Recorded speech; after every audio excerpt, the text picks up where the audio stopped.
Se for necessário para o teu bem-estar, Deus vai mover todas as montanhas deste mundo. Se for necessário pela sua felicidade, Deus vai mover todas as montanhas deste mundo. O maior interesse de Deus é a sua salvação e a sua felicidade. É por isso que devemos confiar. É por isso que devemos continuar olhando para os céus. É por isso que devemos continuar orando. Muitas vezes parece que o silêncio é absoluto, mas tenha certeza de que Deus está agindo. Ele sempre vai estar agindo. Ele não abandona um filho, Ele não deixa você de lado. Ele não deixa de olhar para você. Pelo contrário, você é a menina dos olhos do Senhor. Então sempre continue prosseguindo, sempre continue caminhando, sempre continue estudando a sua Bíblia, sempre continue orando ao Senhor, insista com Ele, fale incessantemente com Ele, dizendo: Senhor, eu confio, porque é isso que Ele convida você a fazer na palavra, é isso que encontramos no Salmo: provai e vede, chamem o Senhor, clama a mim e te respondereis. Está lá em Isaías. O Senhor, por diversas vezes, Ele fala: vinde a mim, vós que estáis cansados. Ele convida a nós, Ele nos chama para que possamos ir até Ele, porque Ele tem a solução, porque Ele pode ajudar. Muitos são os pedidos que são deixados aqui na live, muitos são as histórias que a gente ouve depois pessoalmente, mas em tudo nós temos uma certeza: Deus está ouvindo, vendo e respondendo de alguma forma. Nessa noite eu convido você a estudar um livro que muitos o veem como um livro para medo, um livro para trazer desespero, um livro para trazer angústia. Mas, na verdade, o interesse deste livro é trazer esperança. E ao estudar esse livro, nós vamos encontrar algumas coisas muito interessantes. E uma delas é o porquê de continuarmos orando, o porquê de continuarmos pedindo. Porque neste livro está essa resposta. Convido você a abrir a sua Bíblia no livro de Apocalipse, o capítulo 1. Apocalipse, capítulo 1. Abre aí na sua casa, que juntos vamos ler. O verso 1 também. Então, eu convido você a fechar os seus olhos mais uma vez. Vamos mais uma vez orar ao Senhor. Pai Santo, este é o momento que nós queremos ouvir a Tua voz ainda mais forte, ainda com mais ênfase. Já cantamos, já oramos, mas neste momento nós queremos abrir a nossa Bíblia e, juntamente com abrir a nossa Bíblia, abrir o nosso coração. Fala conosco, Senhor. Fala aquilo que precisamos ouvir. Pedimos em nome de Jesus. Amém, Senhor. O capítulo 1, o verso 1 de Apocalipse diz o seguinte: revelação de Jesus Cristo, que Deus lhe deu para mostrar aos seus servos as coisas que em breve devem acontecer, e que ele, enviando por intermédio do seu anjo, notificou ao seu servo João. O texto começa dizendo: revelação de Jesus Cristo. É interessante quando a gente dá uma lida através do grego, e agora você vai ver na sua tela aí o grego, o verso em grego, e você vai perceber algo interessante. Talvez você que não entenda ou não conheça o grego não vai conseguir perceber de imediato, mas o texto começa com Apocalipse de Jesus Cristo. Começa dessa forma. E eu chamo a atenção para essa parte que está selecionada aí. Você vai ver agora em tela cheia e vai conseguir ver essa parte que está selecionada. Nessa parte selecionada, você percebe que tem, ao fim das duas palavras, um U, o que parece ser um U, com o que parece também ser um tio sobre elas duas. E qual é a ênfase, o que é que tem por trás desse texto? Está no verbo, está no genitivo. No grego existem várias formas verbais e uma delas é o genitivo. E no genitivo, você vai descobrir o seguinte, que ele traz três hipóteses, três possibilidades do texto. Quando você lê Apocalipse de Jesus, aqui você já encontra três possibilidades. A primeira é que no genitivo, o verbo, assim como o próprio nome já sugere, é gerado, é gerido, de certa forma, por aquilo que ele está trazendo. Então, quando as duas palavras ali que são os nomes, são substantivos, eles estão no genitivo, é porque eles estão acompanhando o verbo. E qual é a questão aqui? A questão é que João ele escreve já dizendo o seguinte: Apocalipse de Jesus. Mas não só Apocalipse de Jesus que João quer dizer. João também quer dizer para mim e para você que o Apocalipse ele pertence a Jesus. Ele é propriedade de Jesus. Outro aspecto que João quer trazer é que o Apocalipse ele é sobre Jesus. O assunto do Apocalipse é Jesus. E uma terceira ideia que João quer trazer usando cuidadosamente essa forma verbal e essa forma do substantivo, é que o Apocalipse ele também vem de Jesus. E é por isso que em algumas versões, muito poucas, mas tem algumas versões que diz assim, revelações sobre Jesus Cristo. Na sua versão, talvez como a minha, diz aí, revelação de Jesus Cristo. A revelação é de Jesus Cristo, mas a revelação também é sobre Jesus Cristo. E principalmente ela provém de Jesus Cristo. Jesus é o foco do Apocalipse. Mas não só o foco, Jesus ele é o Apocalipse. E é por isso que nós entendemos que o Apocalipse, assim como toda a Bíblia, o centro é Jesus Cristo. É impossível estudarmos, dirigidos pelo Espírito Santo, a Bíblia e não vermos a figura de Cristo. E é por isso que toda vez que estudamos a Bíblia, nós oramos pedindo, Senhor, fala conosco. Mostra-nos a tua verdade, mostra a tua palavra. Ao estudar a Bíblia, eu e você precisamos sempre lembrar disso. O foco é Jesus Cristo. Em toda ela, de Gênesis a Apocalipse, o centro da linguagem bíblica, o alvo, o foco, o assunto que deve gerir tudo é Jesus Cristo. É Cristo o centro de tudo isso. A Bíblia é cristocêntrica. E é por isso que eu e você também devemos ser cristocêntricos. Então eu digo para você que se você estuda a Bíblia, mas não vê Jesus Cristo naquilo que você está estudando, você está estudando errado. Como assim eu estou estudando errado? Se você abre em Levítico, você vai ver lá um monte de regras. Regras sobre alimentação, regras sobre como utilizar o dia, como fazer sacrifícios. Você vê um monte de regras, se você ler superficialmente. Mas se você abre Levítico e olha pelos olhos do Espírito Santo, com a lente do Espírito Santo, você vai encontrar um Deus dizendo assim, olha, sede santo, porque eu sou santo. Sejam organizados, porque eu sou organizado. Afastem de vocês essas alimentações, porque eu sou perfeito e vocês têm que ser perfeitos como eu sou. Se eu abro no livro de Números, por exemplo, lá eu encontro muitas genealogias. E aí talvez, aonde é que eu encontro ali? Eu encontro a confirmação da promessa. Eu encontro um Deus que cumpre a sua promessa. A promessa que ele fez a Abraão. Lembra Gênesis 12?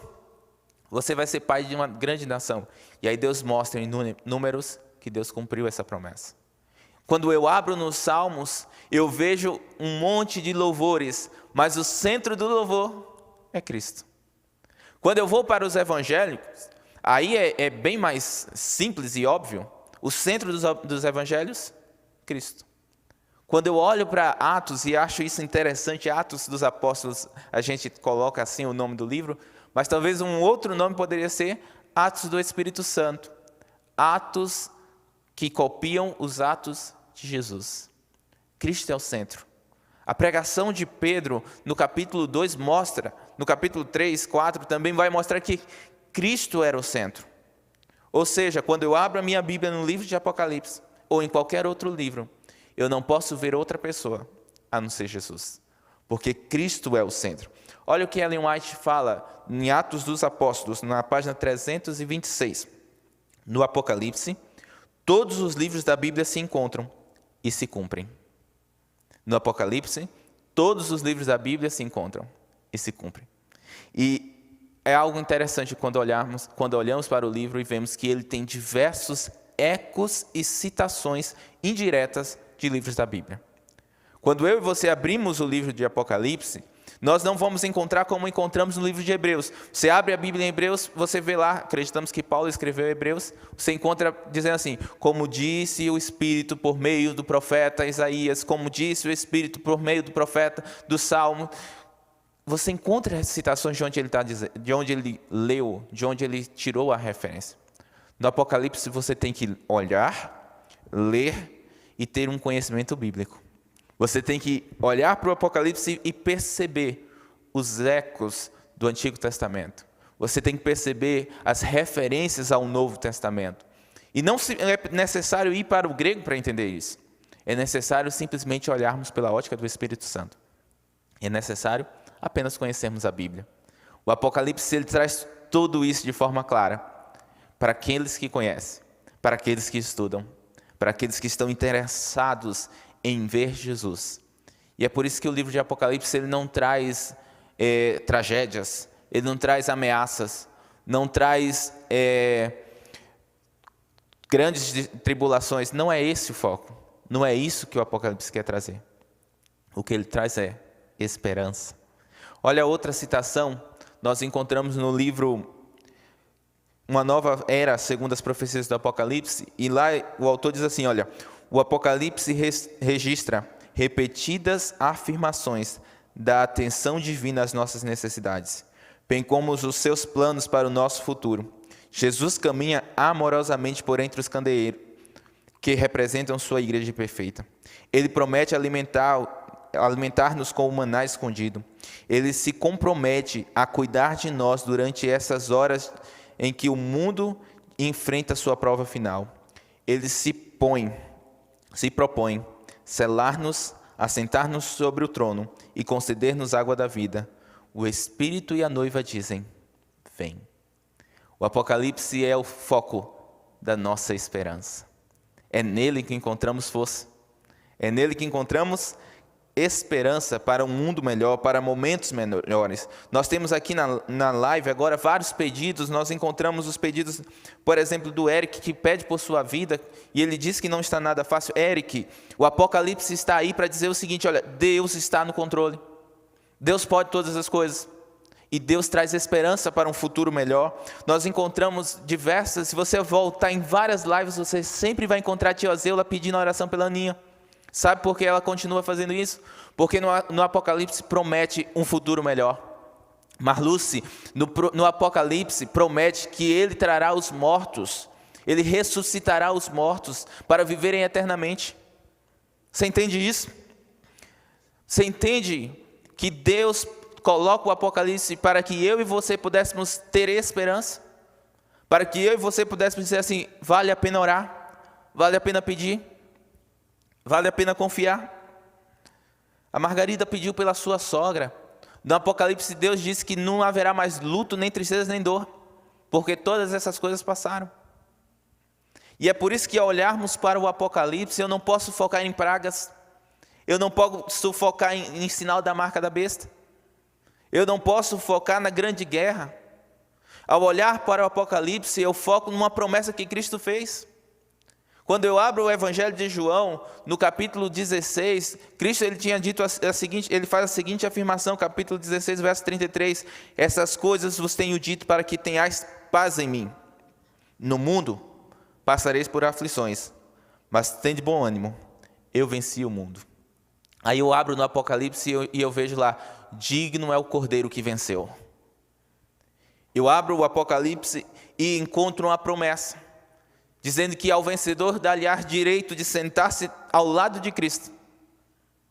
Eu abro o Apocalipse e vejo que lá tem uma promessa que o vencedor receberá uma pedrinha branca com o seu nome, que a ele vai ser dado o direito de comer da árvore da vida.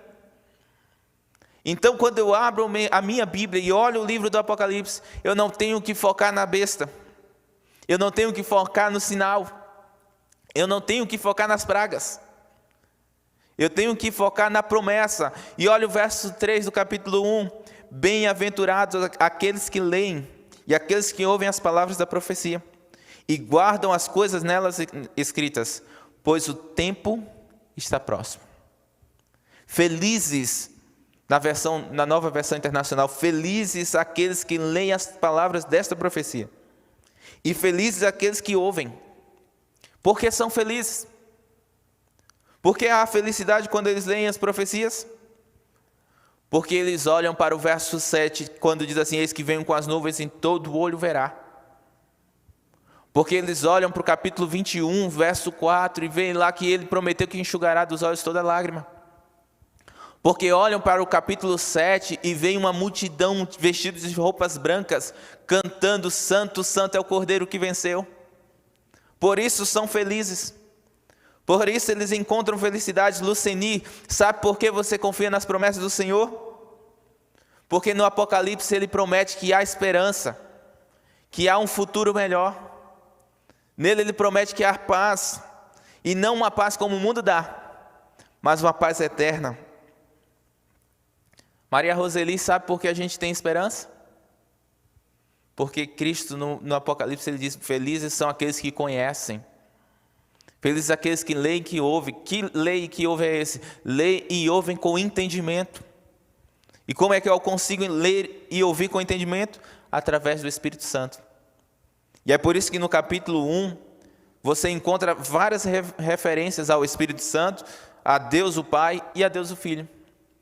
Você olha no capítulo 1 e começa o verso 5 ali dizendo sobre Jesus: aquele que nos ama, que pelo seu sangue nos libertou dos nossos pecados.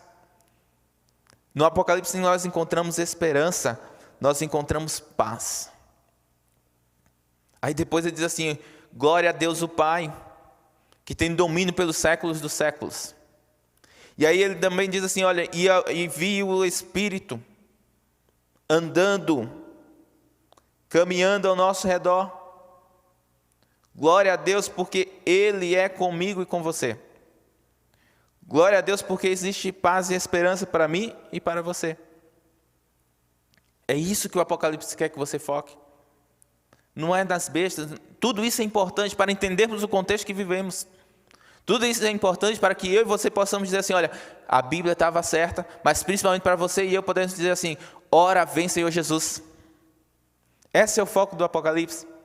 E nós encontramos no capítulo 3, entenda que na linguagem hebraica, a forma de mostrar que algo é importante, de dar ênfase em alguma coisa, na forma hebraica, é a repetição. No português a gente grifa, a gente põe em negrito. No hebraico eles gostam de colocar em repetição. E dá uma olhada nessa tela que eu vou mostrar para você agora, versos no capítulo 1. Nós encontramos 3 vezes a intenção do apóstolo João, do discípulo João. No verso 1 ele já começa dizendo assim: as coisas que em breve devem acontecer.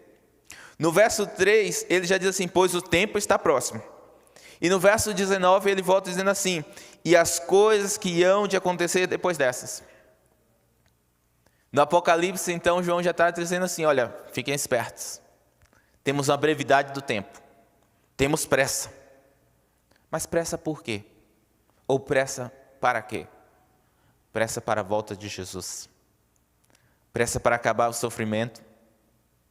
Pressa para poder pegar na mão da Aninha e poder correr por aí. Nós temos pressa para que os mortos em Cristo ressuscitem primeiro.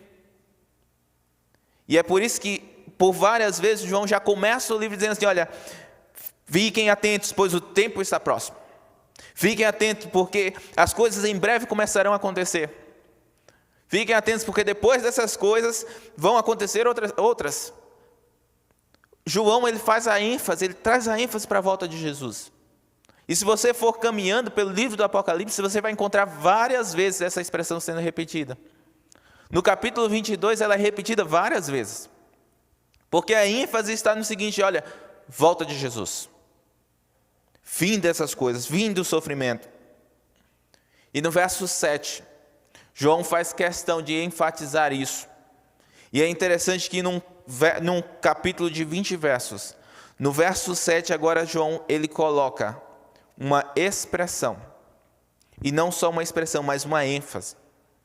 Que ele diz assim: eis que vem com as nuvens, e todo o olho o verá, até quantos ultrapassaram. E todas as tribos da terra se lamentarão sobre ele, certamente. Amém. Você percebe que João, ele enfatiza? Certamente. Certamente isso vai acontecer. E aí ele encerra o verso com amém. Assim seja. Que assim aconteça. A forma, o ápice do livro de Apocalipse é a volta de Jesus. O ponto mais alto do livro de Apocalipse é o retorno de Cristo Jesus. É a renovação dessa terra. É o fim de toda dor. No capítulo 22, nós encontramos um diálogo. A parte que está em vermelho é a parte onde o anjo, e acreditamos que provavelmente o próprio Cristo, fala. E a parte em preto é a resposta de João. E lá no capítulo 22, no verso 20, o anjo diz assim, olha, aquele que dá testemunho dessas coisas diz. E aí vem Jesus e diz assim, olha, certamente venho sem demora. A ação de João deve ser a minha e a sua. A ação de João é de um homem que viveu apaixonado por Cristo, mas que foi preso em Patmos. A ação de João é a ação de um homem que está cansado de ser perseguido, de um homem que foi jogado no caldeirão de óleo fervente para que fosse morto. A ação de João é de um cristão apaixonado por Jesus, que quer vencer o pecado a todo custo. É de alguém que sente saudade dos seus amigos, é alguém que sente saudade da sua família, é de alguém que está cansado de sofrer neste mundo. E aí João responde, amém, vem Senhor Jesus. Em outra versão vai dizer assim, ora vem Senhor Jesus. Certamente venho sem demora. Eu não sei o que você está fazendo da sua vida. Eu não sei qual é o resumo da sua história. Mas eu sei de uma coisa. Deus quer salvar você. Ele quer pôr fim ao seu sofrimento. Ele quer trazer uma nova história para você. Nada temos, Ellen White chega a escrever, nada temos a temer quanto ao futuro, a menos que nos esqueçamos como Deus tem conduzido e aquilo que Ele fez no passado. Nada devemos temer, porque o Deus que abriu o mar prometeu que um dia vai abrir os céus. O Deus que fez com que o povo atravessasse o mar, e após atravessar o mar o povo começa a cantar, é o mesmo Deus que no Apocalipse Ele promete que haverá um cântico semelhante àquele. Cantaremos um cântico não pelo livramento de Faraó, não porque estaremos andando para uma terra longínqua, não porque estaremos indo para uma Canaã terrestre. Cantaremos um cântico porque temos esperança e agora teremos certeza de que há salvação para o povo de Deus. Cantaremos um cântico, cantaremos porque a promessa se cumprirá, e naquele momento a promessa se cumpriu. Eu não sei como você tem vivido, mas eu imploro a você que você viva preparado para se encontrar com Jesus. Que você viva cada dia da sua vida como se fosse o último. Planeje como fosse 100, como se você fosse viver 100 anos. Mas viva como se você fosse se encontrar com Jesus imediatamente. Há uma música que para mim é uma representação daquele momento, daquele encontro com Cristo, onde os santos, os salvos, acompanhados dos seus familiares, dos seus amigos, olharão para o céu e cantarão aleluia, aleluia ao Cordeiro, aleluia porque Ele veio. Exaltado seja o Senhor na terra e no céu. Eu consigo imaginar um anjo indo em direção a algumas famílias e secando os olhos, secando lágrimas de saudade, secando lágrimas de alguém que está finalmente aliviado, porque o câncer não mais lhe afeta, de alguém que está finalmente aliviado, porque os seus filhos não correm risco de morrer, que está aliviado porque a sua família agora não tem mais que se preocupar se amanhã irão comer ou não, porque estão aliviados, porque agora o coronavírus é apenas uma lembrança. E vi uma referência no jornal hoje, o corona crise, levando a questão financeira, também será apenas uma lembrança. Lágrimas de alívio, mas principalmente lágrimas de felicidade. Não troque o que é eterno pelo que é efêmero. Não troque uma promessa Porque aquele que prometeu é fiel para cumprir. Porque aquele que prometeu certamente vem sem demora. Nós ouviremos um louvor agora. E eu desafio você a cantar esse louvor, como se você estivesse cantando para a volta de Jesus. E eu desafio você a abrir o seu coração com todas as forças e dizer ao Senhor: eu quero olhar para o Apocalipse. Eu quero olhar para a tua revelação com esperança de um futuro melhor. Cante comigo nesse momento.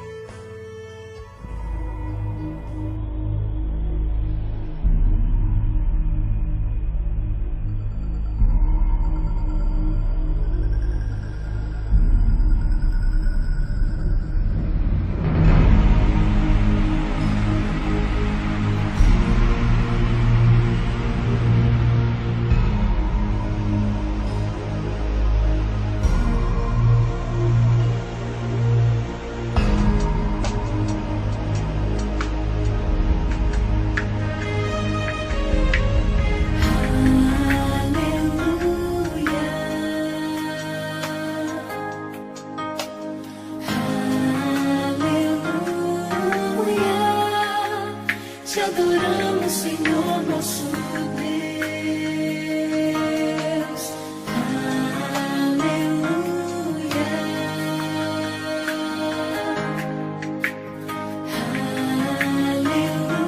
Aleluia.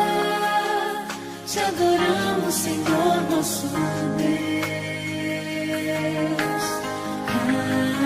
Aleluia.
Senhor, nosso Deus. Aleluia.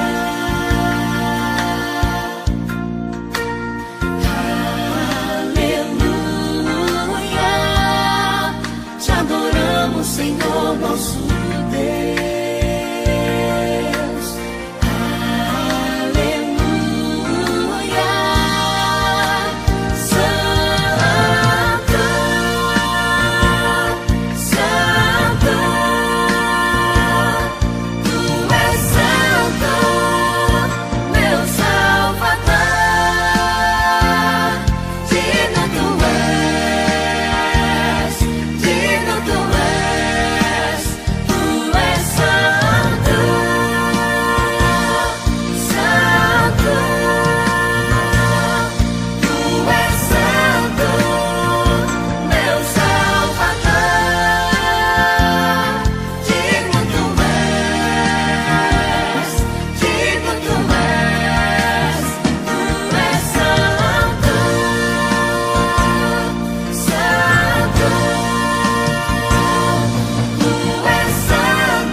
Aquele que dá testemunho dessas coisas diz: certamente venho sem demora.